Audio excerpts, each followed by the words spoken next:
And welcome back to another edition of the MLB Inside the Diamond podcast. I'm your host, Tom Johnston. I'm joined by LaMarr. How you doing, brother? How's your week been? Pretty good. Yours? It's been all right. It's been all right. We got a jam-packed schedule today because after all the All-Star shenanigans and all of this past weekend's action wrapping up, there's the biggest action of the baseball season that's going to transpire, and that's on Tuesday with the MLB trade deadline.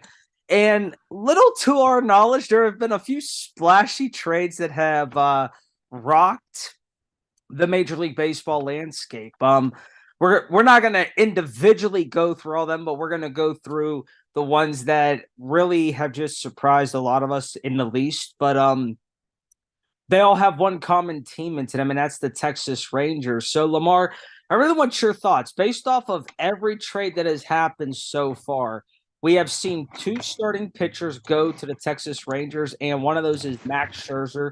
He's being traded from the Mets, and the Rangers gave up Ronald Acuna's younger brother for that trade. What are your thoughts on it? And I know that Texas is not going to be picking up all of Max Scherzer's salary. Yeah, I think it's a good trade for Texas. They're in the running, championship contender. Couple got Scherzer there. He's having a little down year, 9-4 with a 4.01 ERA, but knows with a different team we could relight that fire and he could start pitching better again. And as for the Mets go, I mean, you went for it big. It didn't work this year. You traded Scherzer, got a top 100 prospect. Um, the owner's willing to spend money, so he hit the free agency hard again next year and try again. I mean, nothing wrong with that. Just got to be smart, and I think he's smart about it. Yeah, I think that trade really makes a lot of sense because now whenever you look at the Rangers starting rotation, there's six projected starters.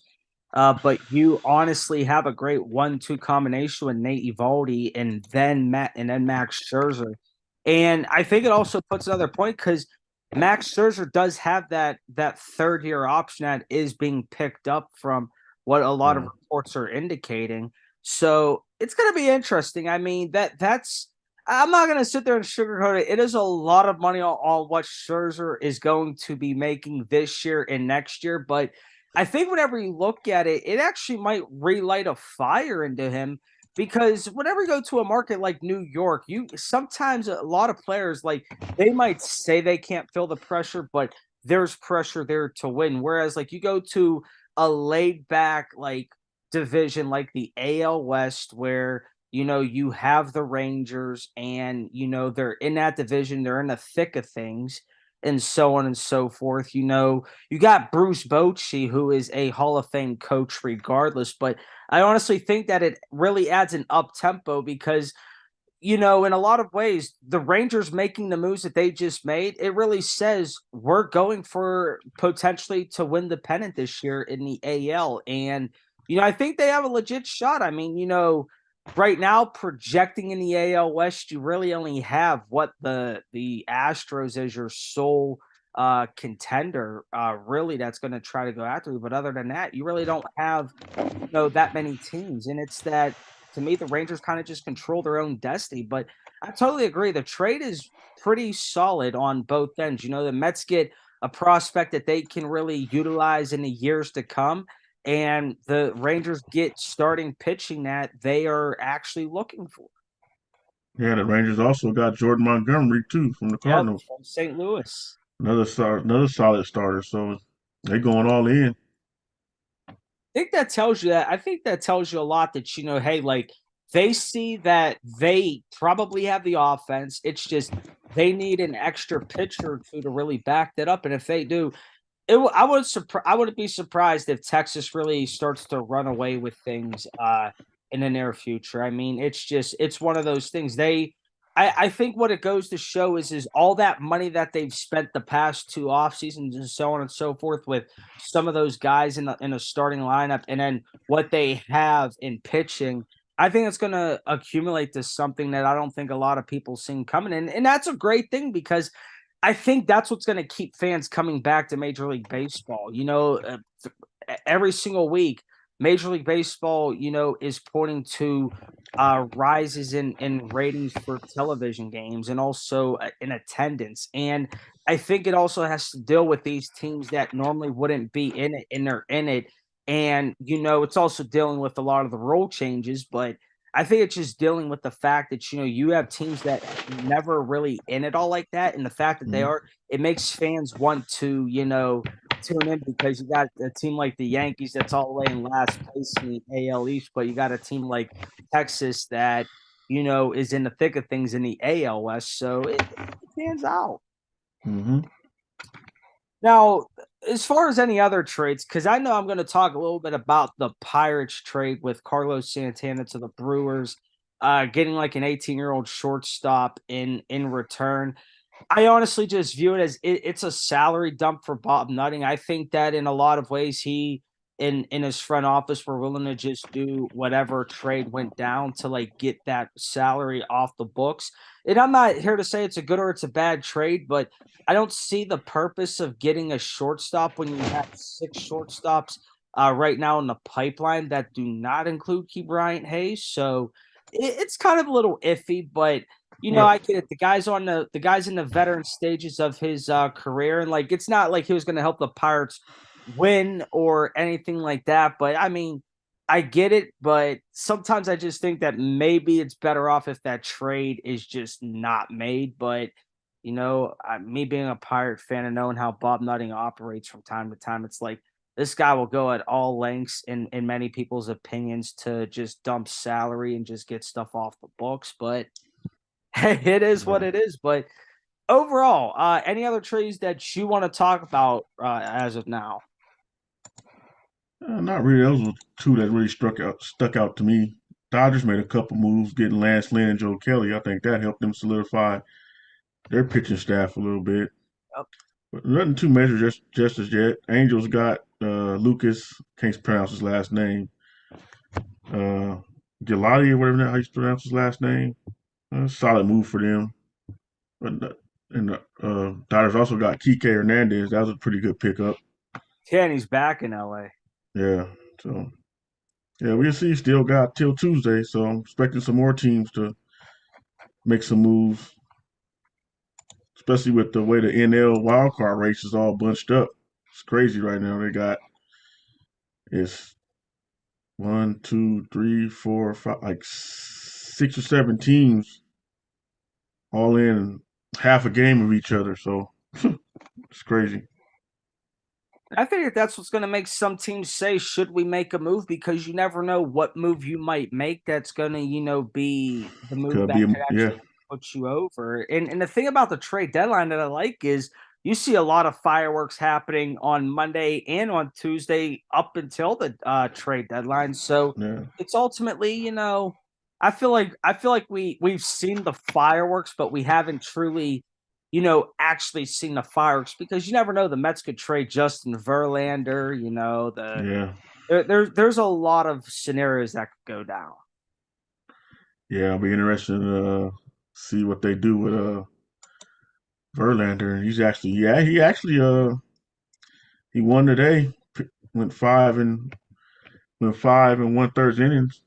Picked up the win. He's 6-5 now, but he got a good ERA, 3.15. So he's starting to find his way a little bit. He could be a major pickup to whatever team gets him. And ironically, I actually seen a report that said that both the Astros and the Yeah, I Rangers saw that. are interested in him. Yeah, I think it'd be that. I don't think the Rangers probably not. Rangers not so much no more, but Astros would definitely like to get him back. I think. That'd be so interesting to see him be with the Astros, win a World Series, and then like he goes to the Mets, and then he's back in Houston, like a whole roller coaster, as if he never really left. That's the interesting parts about baseball that I like at Yeah. times. But in other news, Shohei Ohtani, this player, I don't think anything he does anymore will shock Major League Baseball and its fan base. Overall, Shohei Ohtani on Thursday in Game One pitches that first ever complete game shutout, and then in Game Two, that didn't even happen even an hour after Game One wrapped up. He goes ahead and he hits 2 home runs. I Yeah, great. mean, what's there to not talk about this guy? It just seems like no, like whenever you think all has been done, he really goes the extra length to show you all hasn't. Yeah, amazing season. Ain't much you can say. It's just outstanding. Pitching well, hitting well, doing everything he can to keep the Angels afloat. I don't think Otani's going to get traded though. No, he ain't getting traded. They say he don't want to get traded, but also don't see him signing back there either. So I mean, you never know. You know, it's no, hard I to say. don't. I mean, I see it and I also don't see it. I think Uh, only that way I they're, huh? only way I see him signing back there if they make the playoffs. They don't. I don't see it. I mean, I see that. I see that as the possibility. I mean, it's got to I mean, be. why are you doing all this pitching great and hitting great and best player in baseball and he ain't playing. He ain't gonna play. Well, we can't rule it out yet this year, but ain't even playing on the biggest stage. That goes for him and Trout. Hmm. So I mean, it's gonna be so many teams throwing money at him. It'd be hard to. No, I totally. mean, yeah, like I, it's it's gonna be best for interesting. baseball Yeah, for him to be on the big stage. yeah, It definitely is. It's truth be told, I mean, he adds another accolade to his already impressive list of accolades, and then it ultimately just throws up a lot of things. And next thing you know, that this guy's contract value just goes higher, and it's just like hmm I mean, pretty soon, like I mean, let's be realistic with where with where the value of his next contract is going to be. There's already a lot of teams that are like going to be disqualified because not a lot of teams are going to be willing to have an owner or going to be yeah, having enough resource to put together to put a 500-600 million dollar contract together. yeah, I mean, the more this guy does this year and makes it seem effortless. I mean, but you also got to ask yourself, does maybe what he's doing is a little bit too much? The reason I say is because this guy's has some few leg cramps and this, that, the other. Like hmm maybe it might be nice to get him a day off here and there, like not have to play him in a game that's not so meaningless or that you really don't need to play him in. That way, it's like he can get rest because I mean he is doing things that the quote unquote average player can't do, but at the same time, like you don't really want to take that to the greatest extent where now it's like he has no choice but to like be out because you didn't properly, manage X, Y, and Z things. I mean, asked to hit and pitch in the same game and stuff like that. I mean, it's just it's a rarity, but it's also like there's got to be proper structuring or scheduling to allow that to happen. yeah. It's just it's gonna be fun to see where he goes from here and It's stuff. I gonna, mean, yeah, it's gonna be interesting free agency. It's gonna be interesting free agency. oh, it Teams gonna be, is. yeah, really interesting. Because I mean, there's a few teams that are probably going to be willing to throw money at him, but the key thing is what does Otani really want? Because you could throw him $600 million, but that don't necessarily. Now, I don't want to come off sounding weird about this, but you could throw the guy $600 million, but it's not like he's going to want $600 million. What he probably would want more than $600 million is like you'd have a few stars around him and a few stars that could stay healthy. Because not that I got anything against him and Mike Trout, but when you have a team like the Angels do right now, where it's just him and Mike Trout and maybe Rendon, but he's not even really playing right now. But if you only have those two guys, who do you have outside of that? Whereas, like, you Yeah, look at other teams like the Dodgers, they got a Mookie Betts. They have other stars Freddie around Freeman. Yeah, they got. to where it's like, if Otani were to hit and pitch, like he could honestly probably be himself, and the Dodgers would be one of the most lethal teams in the NL because they have a lot of talent surrounding him to where, and I can almost say that not that Otani would feel pressure, but I think that there's also a little bit of pressure on Otani because it's just like, well, if Mike Trout's not in the lineup and there's nobody else, that's in this lineup but me, I really got no choice but to be called upon to produce.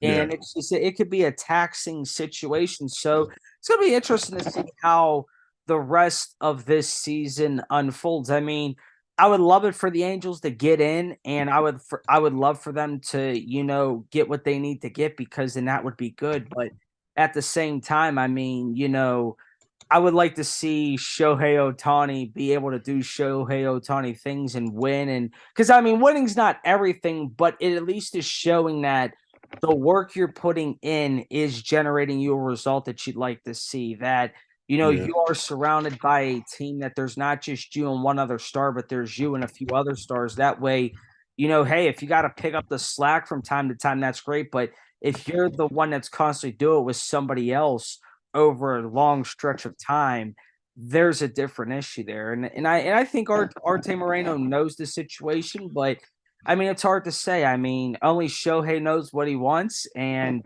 that's it. And it's going to be interesting to see how the rest of this season plays out, because I know Mike Trout's going to be coming back, and that's also another big thing about what the Angels is it's great to have two superstars like that, but you got to have two healthy superstars. Yeah. Mike Trout just never finds a way to really stay healthy. I mean, I shouldn't say never finds a way. It's just somehow, some way, he ends up Doesn't stay healthy. Yeah. on the list for quite some time. Yeah, I mean, it's sad, but what can you do? Yeah. So looking at the standings right now and seeing where certain teams are at, I guess this will go back to a trade deadline question, is what team do you see making a move prior to Tuesday that nobody had, no major network or nobody's really like said like this is going to be a team that makes a move, and they end up making a move? I don't know. It's hard to say, man. I just haven't been hearing really much rumors. I think whoever could get Verlander, if somebody can trade for Verlander, I think that'll help whatever team he go to, more for sure. But as far as everything else, it's been kind of quiet. Just gonna have to wait and see. I mean, it's like I say, you look at the National League wild card race; it's all bunched together. Any of these teams can make a big powerful move. It could vault them out. Mm-hmm. So I mean, I know the Reds are there, Marlins, Brewers, Giants, Phillies, Diamondbacks. The Cubs are 3.5 games, only 3.5 games back. Padres, 5.5 back, barely hanging on. But I mean, Hey, they're hanging it's on tight. still. That's all that It's tight. counts. Yeah, it's tight. I mean, I think that's also a great thing about baseball.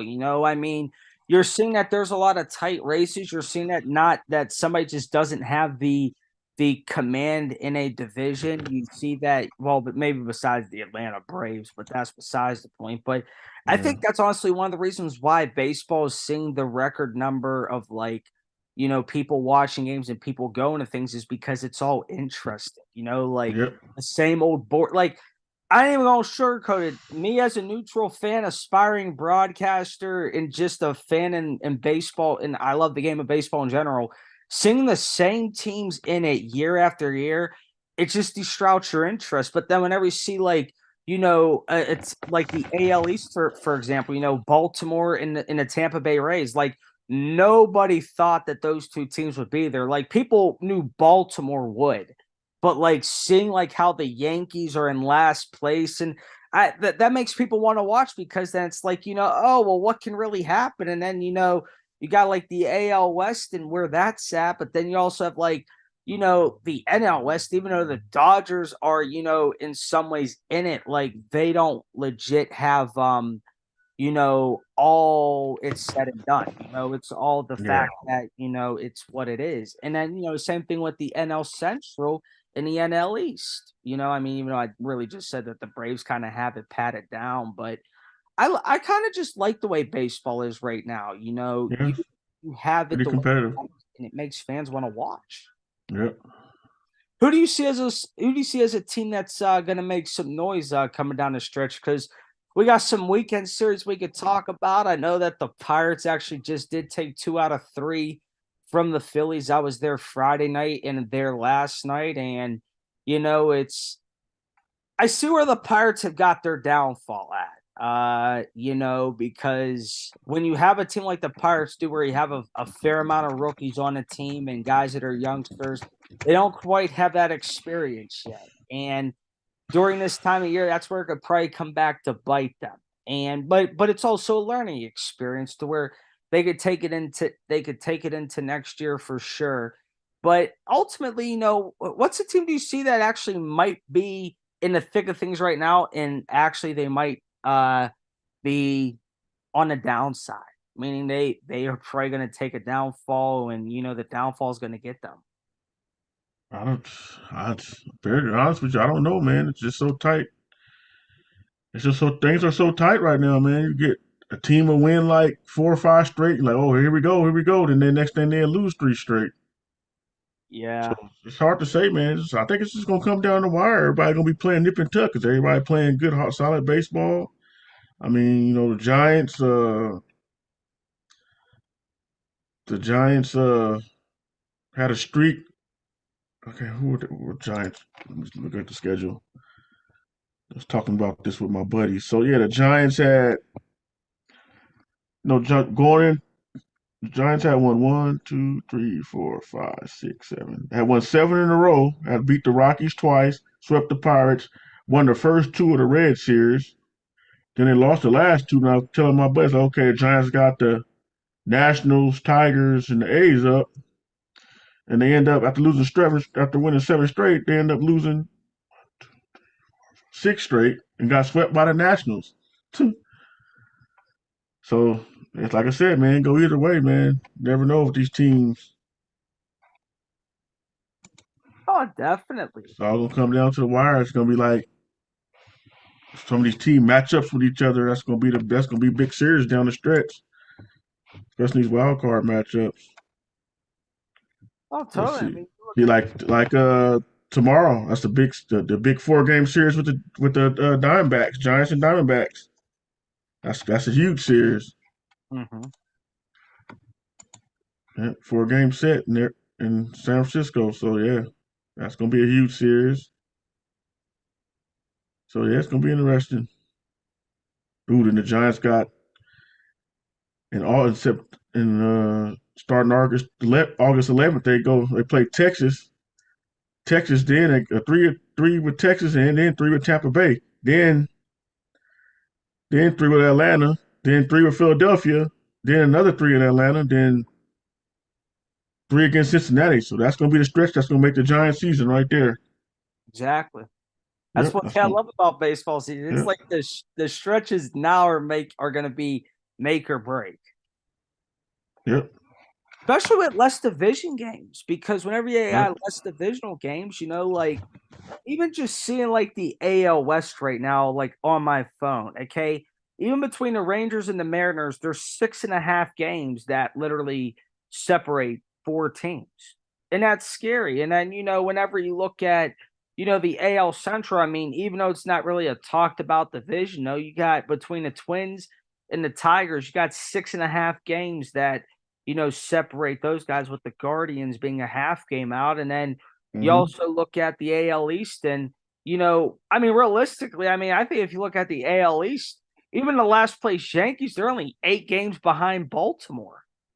Yeah. And I mean, it's just, but any one of those comebacks is honestly seizable, and that's where it's going to come into play. Even now, I mean, the only one that really might be out of stretch is the NL East, because the Phillies losing 2 out of 3 to the Pirates puts them 12 games back, and it also puts them in 3rd place. And then with the NL Central, I mean, even with 3 teams between the Brewers, Reds, and the Cubs, only 3.5 games split those guys, and the Brewers and the Cubs or the Reds are tied for 1st place essentially and stuff. But I mean, yeah, I'll be honest with you, I really don't even think I could pick a clear cut, and I wouldn't want to, because Yeah. It's this tough. is going to be great baseball down the line, and I think this is what the fans really want to see. And I think that a lot of things put this into play. You have every single team in the league playing each other,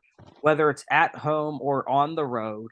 You have less divisional games, so it's like, whenever you face your divisional opponents, those matter.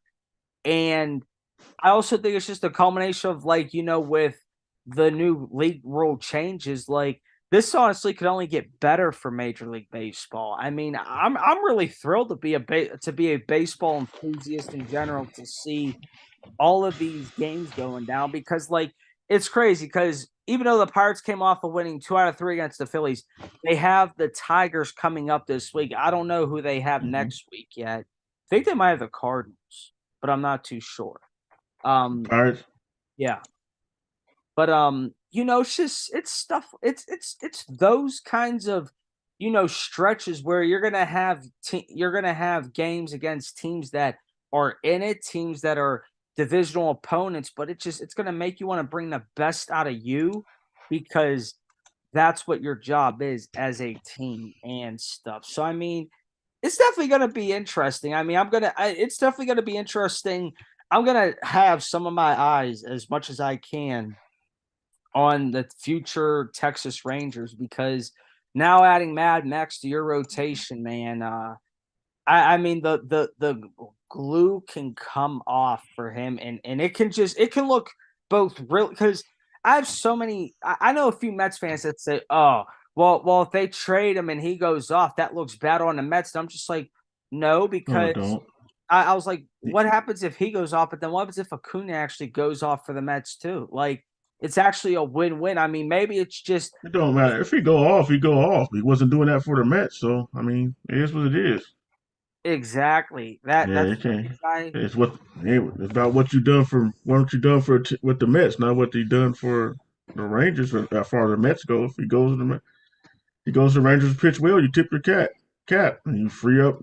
You got money freed up. You can go sign somebody else next year.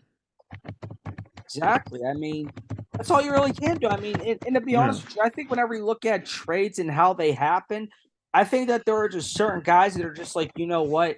I need a fresh start, new city, new team, and it's the right jump for them, and they get it, and it's just like, man, like I really needed this, and there's nothing wrong with that, and I know I've been saying that in the past for certain Pirates players that have been traded, but then I think to myself, maybe they actually needed that trade. I mean, maybe it's just them being with the yeah, Pirates just wasn't going to do it anymore, and that's okay. It's just that's what happens, but I mean let's put it this way, like a lot of people have even said, the Rangers have the bats that they have. They just don't got the pitching. What do the Rangers yeah, go do? They go get Jordan Montgomery and Max Scherzer. It's like you basically just got one of the best pitchers on the market yeah. and stuff who just might need to be restructured a bit. But I mean, it's just like I I fear for who plays the Texas Rangers though, because it is going to be a game to play them now. Because one Yep. two It's a punch lot of rotation, it's going to be good. yep. Oh, got anything more you want to talk about? Because I pretty much had just trade deadline stuff. Yeah, that's pretty good for right now. Well, that's going to do it for this edition of the MLB Inside the Diamond podcast. For LaMarr Fields, I'm Tom Johnston. See you guys on the next one, and we'll also keep you up to date throughout the week on all the trades that will continue to go down until Tuesday. So, guys are going to want to stay tuned for that. But until then, we'll see you guys on the next one.